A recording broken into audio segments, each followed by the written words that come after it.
নমস্কার, আমি শম্পা। আমার পরিবারের সবাইকে স্বাগত। আশা করি তোমরা সবাই খুব ভালো আছো, সুস্থ আছো। আজকে শনিবার, এখন বাজে সন্ধ্যা 6টা। এইমাত্র সন্ধ্যে প্রদীপ দিয়ে দিলাম। কেউ নেই আজকে বাড়িতে, জানো। মিমি গেছে ইউনিভার্সিটি, ওর একটু কাজ আছে। মিমির বাবা তো এখনও ফেরেনি, সব আসার সময় হয়ে গেল।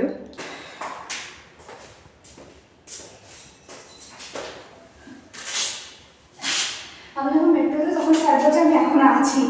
আমি যে স্যার আমি তো মেট্রোতে উঠে গেছি, আর একটা দিন দাও। স্যার বলছে ঠিক আছে দেখো।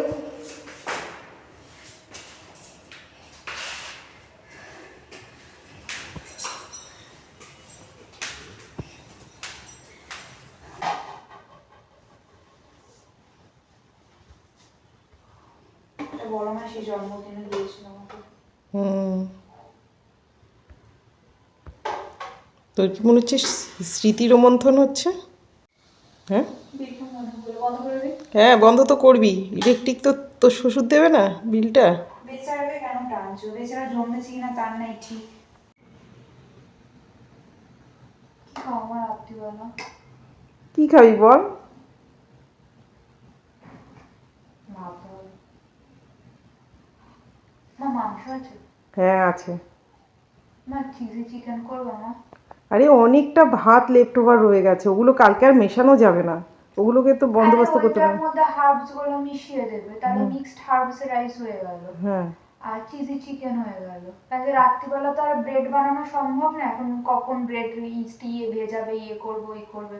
সেটা সকালে হলে না গার্লিক ব্রেড ভাবা যেত। কন্টিনেন্টাল। হ্যাঁ। তোর বাবাকে কন্টিনেন্টাল খাওয়াবো? ঠান্ডা পড়েছে, হ্যাঁ বাবার ফিগারে একটু চিজ দরকার। তোর ফিগারে আমার ফিগারে দরকার নেই। না আমাদের ফিগার থেকে চিজ এক্সট্রাক্ট করে নিয়ে যাওয়া দরকার। ওই জন্য গ্রিন টি। হ্যাঁ, এটা খেয়ে তারপর এটা খাবো, আবার গ্রিন টি খাবো। It's a cycle. Drink, it, repeat.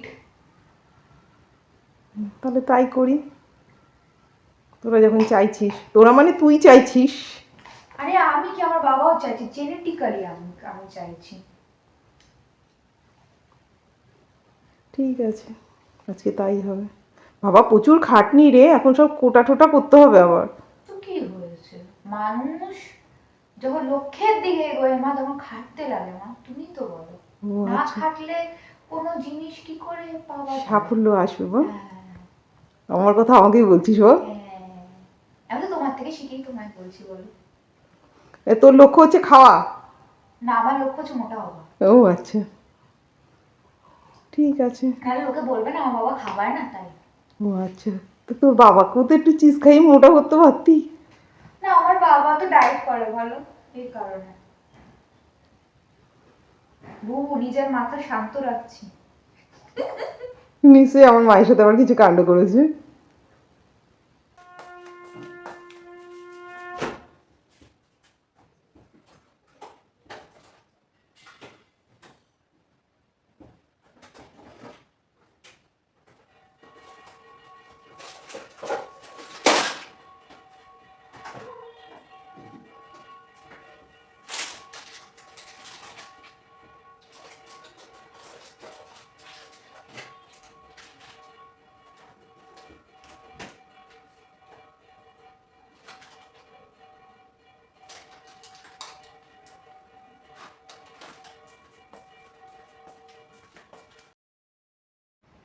রান্নার জোগাড় করতে যেয়ে দেখি পার্সলে পাতাটাই নেই। আমাদের এখানে তো ফ্রেশ পার্সলে পাতা পাওয়া যায় না, তাই আমি সবসময় না ড্রাই পার্সলে পাতাটাই ব্যবহার করি। এই যে আজকে যেটা রান্না করব, যে চিজি চিকেন যেটা, সেইটা বা হার্ব রাইস, এই দুটো রান্না করতেই না পাস্তে পাতাটা ভীষণভাবে জরুরি। কিন্তু কি আর করা যাবে, নেই যখন পাস্তে পাতা ছাড়াই আজকে রান্না হবে। এই রান্নায় আরও যেটা জরুরি সেটা হচ্ছে শাহমরিচ। আজকে শাহমরিচের গুঁড়ো নেই, কিন্তু গোটা শাহমরিচ আছে, তাই গোটা শাহমরিচটাকে একটু গুঁড়ো করে নিলাম। চিকেনগুলোকে ছোট ছোট করে টুকরো করে নিয়েছি। সামান্য একটু লবণ দেব, তার সাথে দেব সাজিরে গুঁড়োটা, এর সাথে দেব আদা বাটা 1/2 চামচ মতো আর রসুন বাটা, আর দেব একটু কর্নফ্লাওয়ার।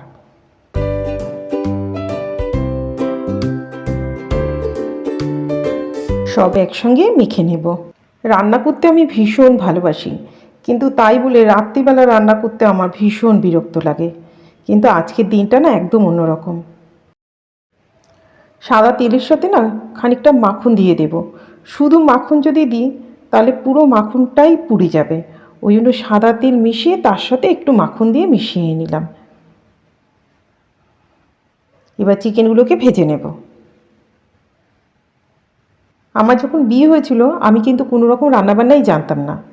এরপরে তো অনেক বড় পরিবারে যে বিয়ে হয়েছে গেলাম, সেখানে আমি রান্না শিখতে শুরু করলাম।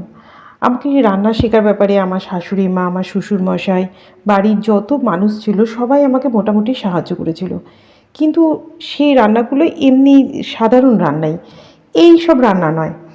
এই রান্নাগুলো আমি আমার নিজের আগ্রহতেই শিখেছি। ফেস ক্রিমটা সে কখন ফ্রিজ থেকে বার করেছি, এখনও দেখো কীরকম শক্ত হয়ে রয়েছে, কিছুতেই গলছে না। এই রান্নাটাতে ফেস ক্রিম লাগবেই, নামেই তো ক্রিমি চিকেন। তা যত সুন্দর ক্রিম হবে তত ভালো রান্নাটা হবে। এই সব রান্নার ক্ষেত্রে আগের থেকে যোগাযন্ত্র করে রাখলে সুবিধা হয়, কিন্তু কি করা যাবে এখন আর। চিকেনগুলো ভাজা হয়ে গেছে। চিকেন ভাজতে যেই যা সুন্দর গন্ধ বেরিয়েছে না। চিকেন ভাজা যে মাখন তেলটা আছে তার ভিতরে পরিমাণ মতো রসুন কুচি দিয়ে দেব, এই 2 চামচ মতো। মিমির বাবা না আজকে অনেকটা সকালে বেরিয়েছে, তাই ঠিক মতো ভাত খেয়ে বেরোতে পারেনি। মিমিও বেরিয়েছে। মিমি যেদিন বেরোয় সেদিন খুব ভালোভাবে খেতে পারে না, অনেকটা রাস্তা হাঁটতে হয়, তার জন্য অনেকটা ভাত রয়ে গেছে। সেই ভাতটা নিয়ে কী করবো সেটাই ছিল চিন্তার। পেঁয়াজটা ভাজা ভাজা হয়ে গেছে, এবার পরিমাণ মতো লবণ দিয়ে দেব। প্রতিদিনই অল্প পরিমাণ ভাত থাকে, সেটা আবার পরের দিন মিশিয়ে দিই। এবার লঙ্কা কুচি দিয়ে দেব 2 চামচ মতো, একটু ভেজে নেব। এইবার দেব পরিমাণ মতো দুধ, এর সাথে চিকেন ভাজাটা দিয়ে দেব। এবার খানিকক্ষণ রান্না করব। এবার গ্যাসের ওভেনটা একদম আস্তে করে দেব, ঢাকা দেওয়া যাবে না, দুধ আছে উতলে যাবে। এখন ফিশ ক্রিমটা দিয়ে দেব। একটু সময় নিয়ে রান্না করতে হবে, এই যা, না হলে তো চিকেনটা আবার সিদ্ধ হবে না। আজকে যা ভাত আছে তা প্রায় 3 জনের হয়েও যাবে, আবার খানিকটা বেঁচেও থাকবে। তাই ভাতটা নিয়ে কী করব সেটাই ছিল চিন্তা। ব্যাস হয়ে গেছে। এইবার দিয়ে দেব খানিকটা চিজ। এই একটা কিউবের অর্ধেক মতো দেব, আর অর্ধেকটা পরে দেব। পারতপক্ষে আমি মিমির বাবাকে রাত্রিবেলা ভাতটা দিই না, সুগার আছে তো না, রুটিই দিই। কিন্তু আজকে অনেকটা ভাত বেঁচে আছে, ওই জন্য কী আর করব। ব্যাস এবার দেব মিক্স হার্ব। এই সময়টা যদি একটু পাসলে পাতা দিতে পারতাম না, এত ভালো হতো। এইবার নামিয়ে নেব।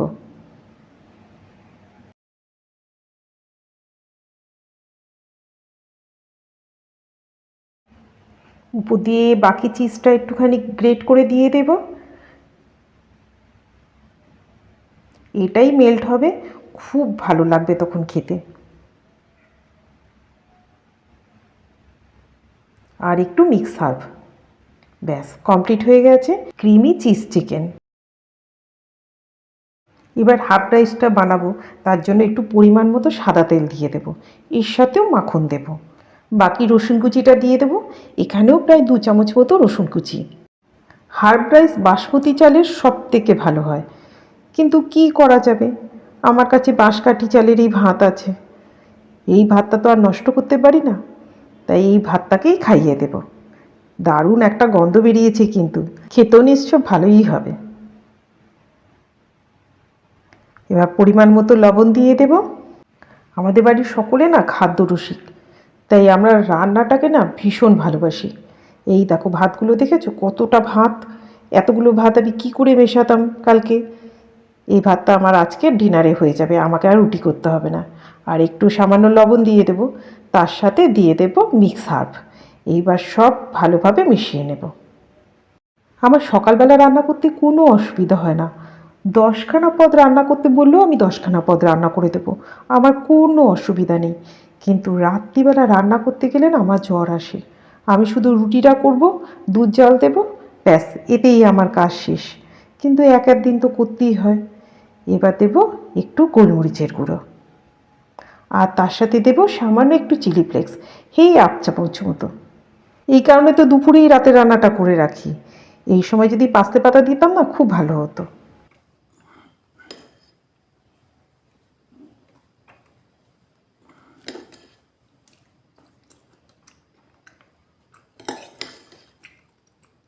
কেমন হয়েছে?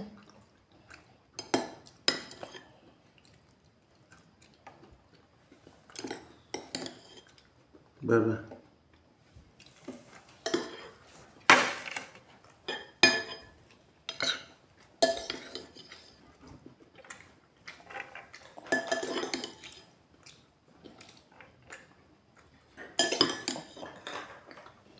করতাম না, আমি যদি শরীর ভালো থাকতো আর করতাম না। শরীর ভালো থাকলে করতে না? না, শরীর খারাপ হলে করতে মা দিও না, মা দিও না, মা দিও না, মা দিও না, দিও না, দিও না। তুই তো খেতে চেয়েছিলিস।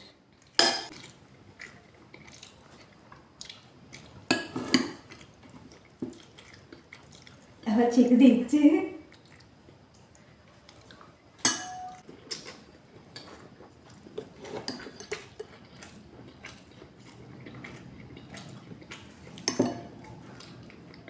আর চিজ বাটার দিও না, তেমনি যাবে এবার। হেভি হয়েছে, হ্যাঁ, হেভি হয়েছে। কি গো কেমন হয়েছে বলো? একটু কন্টিনেন্টাল খাইয়ে দিলাম। বাবা হাত দিয়ে খাচ্ছ, তোমাদের চামচ দিয়ে খাওয়া উচিত। কন্টিনেন্টাল বলে কথা না? ভাল লাগছে মুখে?